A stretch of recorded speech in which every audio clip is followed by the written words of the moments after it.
ইউরোপের মাটিতে ইতিহাস গড়ল বাংলাদেশ। লাল সবুজের জার্সিতে দুর্দান্ত এক জয় তুলে নিয়ে আন্তর্জাতিক ফুটবলে নতুন অধ্যায়ের সূচনা করেছে বাংলাদেশ জাতীয় ফুটবল দল।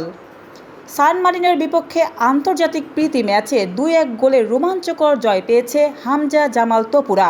আর এই ঐতিহাসিক জয়ের সবচেয়ে বড় নায়ক ডিফেন্ডার তপু বর্মন। তার জোড়া গোলে ইউরোপের মাটিতে প্রথমবারের মতো জয়ের স্বাদ পেল বাংলাদেশ। নতুন হেড কোচ থমাস ডুলির অধীনে প্রথম ম্যাচে আত্মবিশ্বাসী ফুটবল খেলেছে বাংলাদেশ। ম্যাচের শুরু থেকে আক্রমণাত্মক ফুটবল উপহার দেন হামজা চৌধুরী, জামাল ভুঁইয়া ও মোরসালিনরা। ম্যাচের 19তম মিনিটে মোরসালিনের নিখুঁত ক্রস থেকে দুর্দান্ত হেডে গোল করে বাংলাদেশকে এগিয়ে দেন তপু বর্মন।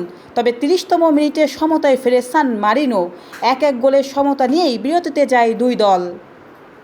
দ্বিতীয়ার্ধে জমে ওঠে লড়াই। একদিকে মিতুল মারমার অসাধারণ সেভ, অন্যদিকে বাংলাদেশের একের পর এক আক্রমণ।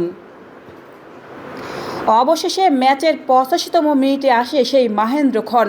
হামজার কর্নার থেকে তৈরি হওয়া সুযোগ কাজে লাগিয়ে আবারও জালে বল জড়ান তপু বর্মন। তপুর জোড়া গোলে 2-1 ব্যবধানে এগিয়ে যায় বাংলাদেশ।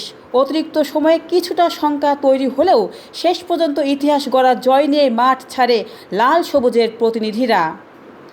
এই জয় শুধু একটি ম্যাচের জয় নয়, এটি বাংলাদেশের ফুটবলের নতুন স্বপ্নের সূচনা। নতুন কোচ, নতুন পরিকল্পনা আর নতুন আত্মবিশ্বাস নিয়ে এগিয়ে যাচ্ছে বাংলাদেশ।